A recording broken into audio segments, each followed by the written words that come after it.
اور کافی پریشان تھے وہ، اور کہنے لگے کہ میرے گھر کے معاملات کچھ اچھے نہیں ہیں، بے برکتی سی نظر آتی ہے گھر میں، غصہ بہت زیادہ آتا ہے مجھے۔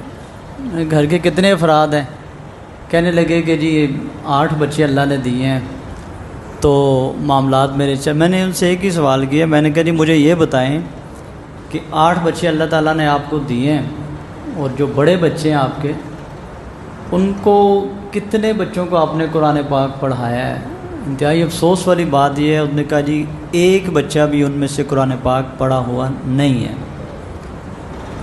اور ایک چھوٹا بچہ ہے، وہ بالکل چھوٹا ہے، لیکن باقی جو بچے ہیں قرآن پاک پڑھا ہوا کوئی بھی نہیں ہے ان میں سے۔ میں نے کہا پھر یہ بات ذہن میں رکھ لیں، کرتے کیا ہیں؟ کہتا جی میں بہت محنت مزدوری کرتا ہوں، کام کرتا ہوں، معاملات کرتا ہوں، لیکن کوئی بے برکتی سی ہے گھر میں، کام کم ہے۔ کہتا نہیں کام کم نہیں ہے، روزانہ میں اپنا کام پورا کرتا ہوں، پیسے لے کے آتا ہوں، لیکن پتہ نہیں چلتا جاتے کدھر ہیں۔ اور دوسری بات، غصہ بڑا آتا ہے، لڑتا ہوں گھر میں، بہت زیادہ ایسی کیفیات۔ میں اپنے آپ کو اور آپ سب کو یہ بات کہنا چاہتا ہوں کہ اصل میں مسئلہ یہ ہے، جو میں نے ان سے بات کیا میں آپ سے بھی کر لوں۔ میں نے کہا جی قرآن پاک میں 2 چیزیں بتائی گئی ہیں، آمنو کہ اگر لوگ ایمان لے آئیں، اس بستی کے لوگ، وَلَوْ أَنَّ أَهْلَ الْقُرَىٰ آمَنُوا وَاتَّقَوْا، دوسرا اللہ تعالیٰ سے ڈرنا شروع کر دیں، دل میں خدا کا خوف پیدا ہو جائے، تو اللہ تعالیٰ کا یہ وعدہ ہے لَفَتَحْنَا عَلَيْهِمْ بَرَكَاتٍ مِّنَ السَّمَاءِ وَالْأَرْضِ، زمین اور آسمان کی برکتوں کے جو دروازے ہیں نا، اللہ پاک وہ کھول دے گا تم پہ، لیکن ایمان اور تقوی ہمارے پاس ہونا چاہیے۔ اس چیز کی کمی ہے، اس چیز میں کمی پائی جاتی ہے ہمارے اندر، اور میں یہ گزارش کرنا چاہتا ہوں کہ کبھی کبھار نا یہ اپنے بچوں کو دیکھا کریں، اگر میجورٹی دیکھی جائے نا لوگوں کی زیادہ تعداد، وہ باپ بڑا خوش ہوگا جس کے سارے بچے کما رہے ہوں گے، جس کے سارے بچوں کے اپنے کاروبار ہوں گے، جس کے سارے بچوں کا اپنا مکان ہوگا دنیا کا، وہ اچھا اس کے ذہن میں یہ پڑ جاتا ہے کہ میں بڑا خوش نصیب آدمی ہوں جی، میرے بچے جی سارے کھاتے پیتے ہیں، سارے یہ معاملات ہیں، اس طرح اس طرح۔ اس غلط فہمی میں کبھی نہ مبتلا ہوئیے گا، وہ بے شک میری اولاد ہے یا آپ میں سے کسی کی اولاد ہے، یہ بات ذہن میں رکھ لیں، اس بات کو ذہن میں رکھ لیں۔ کامیاب وہ بندہ ہے کہ اللہ پاک دین بھی دے اور دنیا بھی دے، دونوں چیزوں کا اللہ سے سوال کرنا چاہیے، دونوں چیزوں کا۔ اور میں سمجھانے کے لیے لفظ بول رہا ہوں اپنے آپ کے لیے اور آپ کے لیے بھی، کہ اگر دنیا کے اعتبار سے کچھ تھوڑی بہت کمی بھی رہ جائے نا، دین کے اعتبار سے کمی نہ برداشت کیا کریں۔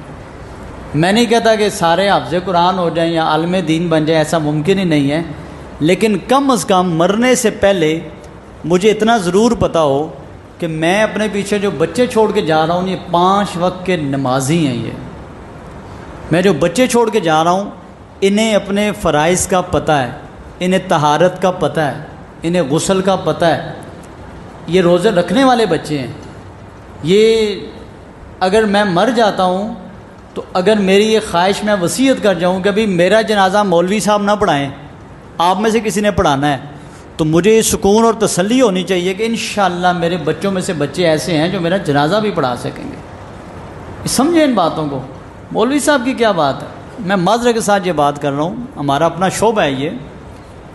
ایک بزرگ کی میں نے بات سنی، عالم ہے وہ تو جنازے کے بعد پوچھتے تھے، ایک دفعہ ایک لڑکے سے پوچھا، یہ پشاور سے مجھے کس نے بات بتائی ہے، وہ لڑکا جنازہ پڑھا کے آئے، لڑکے سے مراد مولوی صاحب جنازہ پڑھا کے آئے، تو وہ بڑے استاد تھے، انہوں نے کہا جی بات سن، تو نے جنازہ پڑھایا بندے کا، تو تیرے دل کے اندر اپنی بھی کوئی کیفیت پیدا ہوئی ہے، ایک خشوع خضوع والی کیفیت ہوتی ہے، اللہ کا ڈر ہوتا ہے، موت کی یاد ہوتی ہے، کچھ ایسا تیرے دل کے اندر بھی آیا تھا؟ انہوں نے سیدھے لفظوں میں کہا جی نہیں ایسا تو کچھ نہیں ہے، بس جنازہ پڑھایا اور انہوں نے برا کہا اس کو، کہ کتنے افسوس کی بات ہے، کتنے افسوس کی بات ہے۔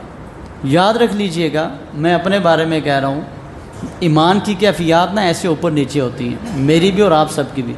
کسی ٹائم کیفیت ایسی ہوتی ہے بندہ کہتا ہے لمبی نماز پڑھوں، لمبی تسبیح کروں، لمبے لمبے سجدے کروں، بہت زیادہ اللہ کا ذکر کروں، کسی ٹائم فرض بھی مشکل ہو جاتا ہے انسان کے لیے، فرض سے کوتاہی ہو جاتی ہے۔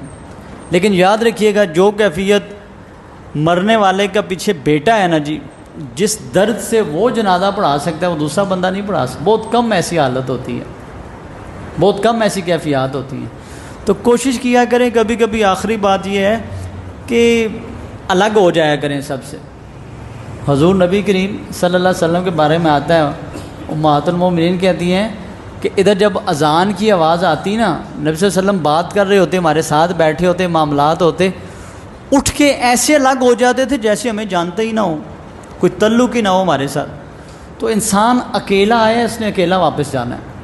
کبھی کبھی اپنی آخرت کے بارے میں، جیسے آپ نے اپنی ساری جوانی خرچ کر دی ہے، کئی سال خرچ کر دی ہے نا بچوں کے لیے صرف، اور اس میں سے کچھ ٹائم، روزانہ نہیں تو میں کہتا ہوں ہفتے میں ایک دن، بلکہ دن نہیں کہنا چاہیے، ہفتے میں سے کچھ ٹائم، ایک دن کی کچھ گھڑیاں بیٹھ کے اپنا بھی حساب کتاب کر لیا کریں کہ میں نے اپنی آخرت کے لیے کیا کیا ہے.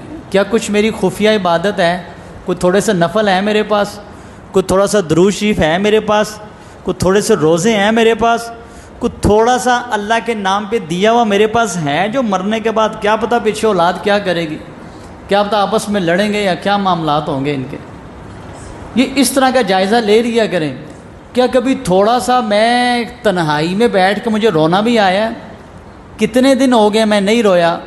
ہاں دنیا کے لیے تو میں بڑا روتا ہوں، ایسی باتیں کرتا ہوں بندے کے سامنے بیٹھ کے جیسے اللہ معاف کرے مجھے ابھی کچھ دینا ہے اس نے. اس طرح پریشان، چہرہ میرا بجھ جاتا ہے، پریشانی بن جاتی ہے. بالکل اسی طرح دین کے بارے میں کبھی پریشان ہوا ہوں کہ پتہ نہیں مرنے کے بعد کیا ہوگا میرے ساتھ. اس بارے میں بھی کبھی پریشانی لیا کریں.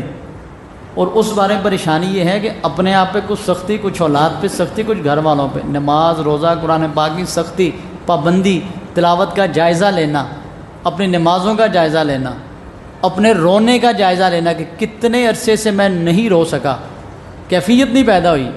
یہ چیزیں نا خود ہی چیک کیا کریں. مرنے کے بعد کیا پتہ کسی کا کیا ہونا ہے. عموماً لوگ لڑنے پہ ہی لگ جاتے ہیں، ایسے معاملات ہوتے ہیں.